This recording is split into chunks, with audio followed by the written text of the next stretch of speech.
बिस्मिल्लाहिर्रहमानिर्रहीम। मेरे तमाम दोस्तों भाइयों ने उस्मानी ज़री खाओ दे खुश आमदीद। अज असीं तुहाडे वास्ते एक मज़ेदार वीडियो बनाने लगे हैं जी भिंडी के मुतलक पूरी मालूमात देंगे असीं तुहानूं सारा दसांगे असीं ज़मीन तैयार किवें कीती की थल्ले पाया ते सब कुछ असीं तुहानूं दसांगे। तुसीं मेरे हाथी देख रहे होने दवाई देख सकते हैं ये बी नूं असीं लाई है दवाइयां देख सकते हैं इस एजेंटा की हैगी है। तुहाडे वास्ते ना एक नवा तजर्बा होने या नहीं लाते होने पर असीं एक बारी लाई है जी जबरेलिक एसिड दी पुड़ियाँ। ये 10 ग्राम की पुड़ी लाई असीं 10 किलो बीन। ये तुहानूं असीं फायदे भी दसांगे ये लाने का की मकसद है किस वजह तो लाई है। ये है जी जबरेलिक एसिड कहता जी ग्रोथ रेगूलेटर होंदा वा ते बहुत तेज़ हाई ग्रोथ होंदा वा। एक तो बीन की जर्मीनेशन कहते बहुत जल्दी करा दिंदा वा, नाले ना पौधा कहते बहुत जल्दी ग्रोथ करता वा।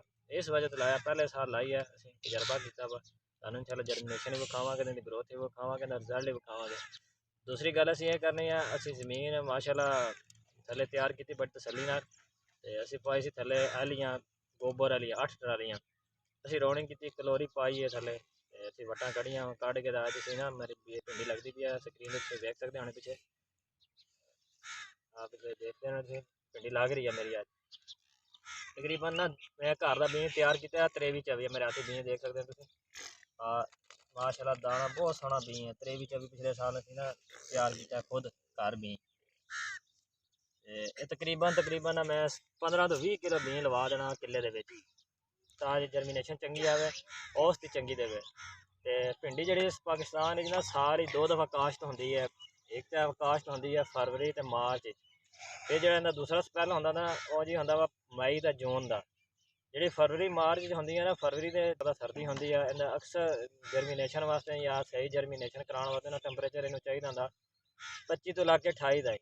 जो 18 तो थल्ले तो तुसीं लानी है ना भिंडी सर्दी वो तुहाडी बीन की जर्मीनेशन भी सही नहीं आनी बीन सही जमना भी नहीं हैगा तो लेट जमनी है। तो जी लगती ना मई मार्च भिंडी ये 40 तो 50 दिनों तकरीबन फल देना शुरू हो जाती है। इन्हूं असल टैंपरेचर चाहिए वा 25 तो 28 सेंटीग्रेड होगा जर्मीनेशन तुहाडी फुल आनी है।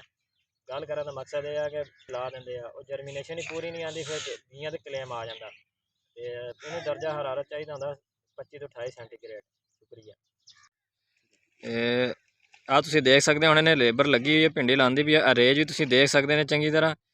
ये तकरीबन कोई वक्फा नहीं रसी रखा तकरीबन नाल जोड़ के लवाई है मैं भिंडी नाल जोड़ के। तो दूसरा ना रेज इन फुल चाहिए इन्हें मैं गंद वाला स्प्रे ही मारना 24 घंटे वाला एसीटा क्लोर जो पैंडी तो मैथलीन से मारना ना वो ना भिंडी से स्ट्रैस दिंदा वो चौड़े पत्ते विच आ जाता वा तो भिंडी भी चौड़े पत्ते च होंदी है वो भिंडी का स्ट्रैस दिंदा जो रवाल्ड गोल्ड है ना सजेंटा का एसीटा क्लोर असल भिंडी वास्ते ये स्प्रे मारना चाहिए।